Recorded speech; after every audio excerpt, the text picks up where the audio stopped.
Tonight, a new deal reunifies Senate Democrats in New York. We're going to take a look at why Governor Cuomo brokered this now and whether breakaway factions will become the norm in the Empire State and elsewhere. Then, a closer look at the corruption trial of former Nassau County exec Ed Mangano. This just the start of a spring, and the federal courthouses throughout New York could be the start of corruption season. More cases coming soon, and they could have wide-ranging implications.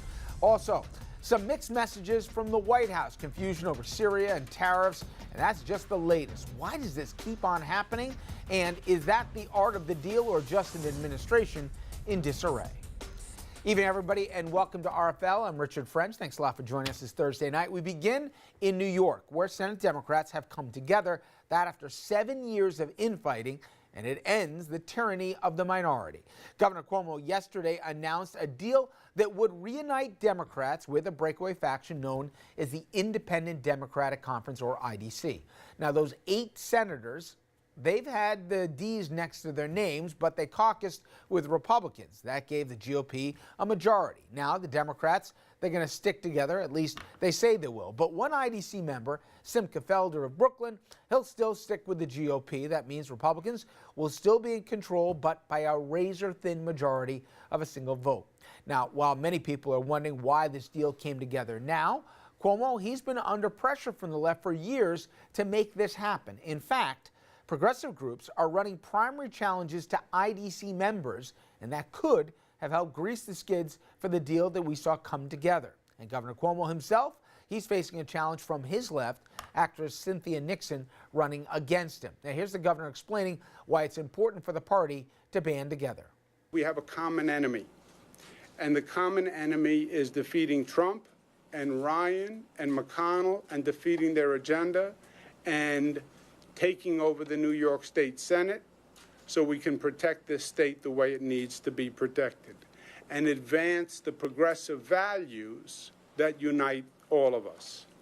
So we call for democratic unity for the greater good. All right, let's bring in our panel to hash things out here. We've got a good one for this topic. Richard Brodsky, former Democratic New York State Assemblyman, apologist for all things Albany. He's also a professor at NYU. Dominic Carter joining us from Long Island, political journalist, author, and he's been manning the Mangano trial, which we'll get into later in the hour. Charlie King, New York co-chairman at the Mercury Public Affairs, also senior campaign advisor, was to Andrew Cuomo's re-election campaign, still knows Brodsky and still chose to Kim, and Andrew Whitman, our senior political correspondent, who has also no such excuse. All right. Why am I attracting this much attention? Well, because best defense, good offense, right? So, listen, I've never got separate my Pollyannishness. I get why they've done it, and they've done it, but this whole IDC, your campaign is one thing and your caucus is something else. Doesn't that leave a bad taste in your mouth here? Aren't you misleading not only the electorate, but you're playing... Talking to me? No, I'm talking about the IDC. Look, it happens everywhere. It happened in Westchester County for years. It's happened in New York politics before.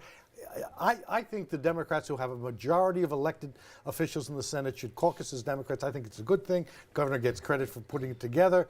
That it took this long is a fascinating postmortem that can be done. The governor had a hand in creating the IDC, and he's had a hand in its denial. Why do you do it now? Because for 7 years he didn't seem to hate the idea.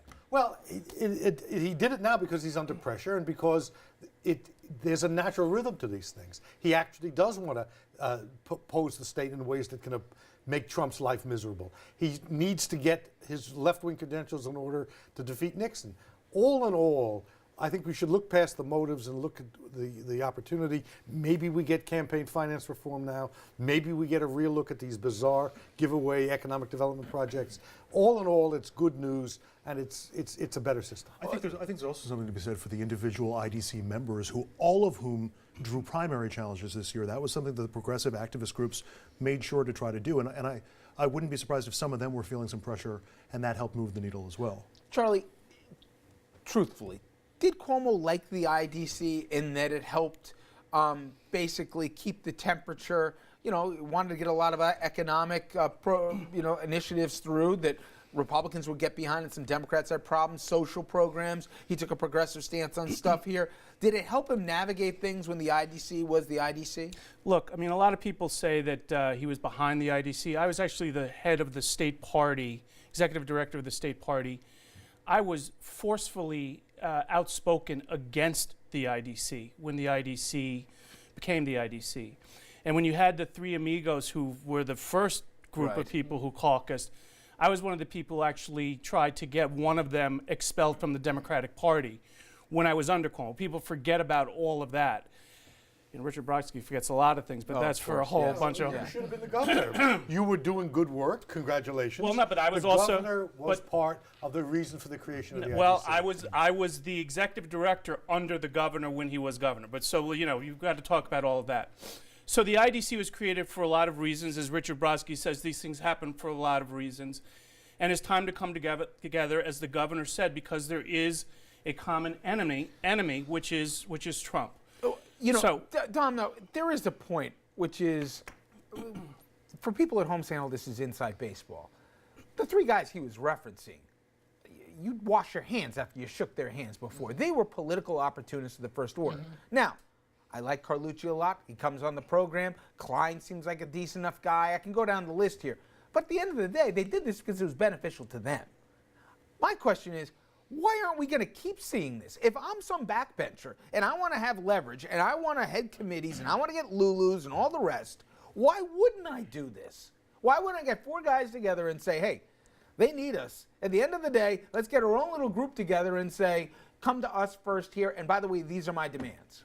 You are 1,000% correct, Richard. The first group that you've referred to, it didn't work for them because I believe two of them are still in jail.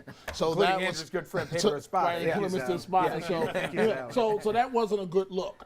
I agree on this aspect that the governor is working towards a common enemy in terms of pulling the parties together, and it's called his reelection. Also, running for president. Thank you. You're doing great tonight. Thank you very much. 1,000% on. Tell that. I We hate missed to you, admit Dominic. We it. missed But I mean, come on, Richard. Let's call it for what it is.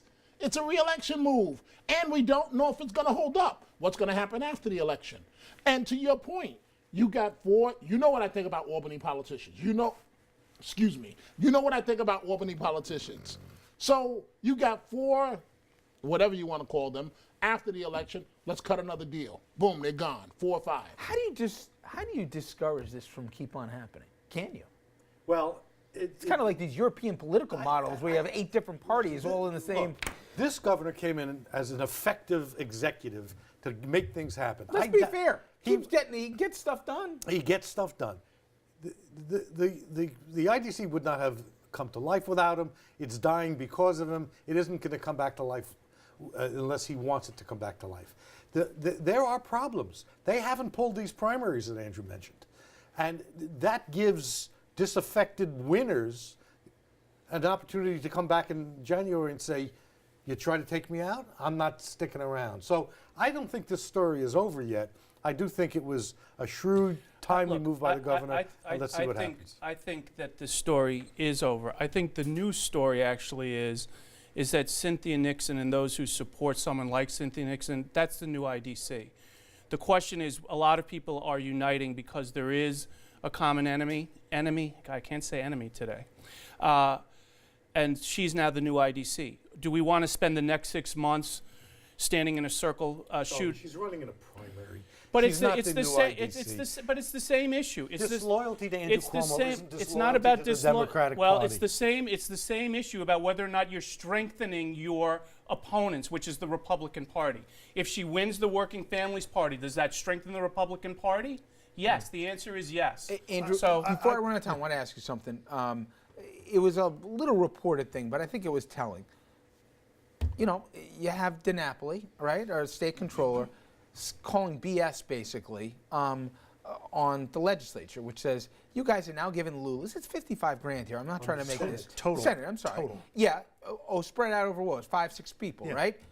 And because they're giving themselves these titles that they didn't really have. They weren't chairmen. They were like deputies or whatever, and they're moving the money around. This is the kind of stuff that drives people crazy.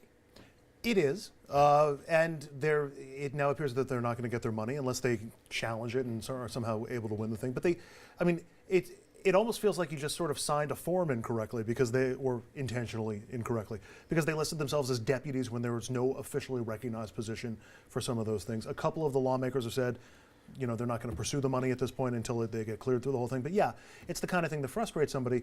I mean, the counterpoint to that is, yes, it's a personal benefit to some of these lawmakers, but it also, theoretically, being in the IDC benefits their district or their constituents if they're able to get the goods in the Lulus from Albany that they can then spread around in their districts.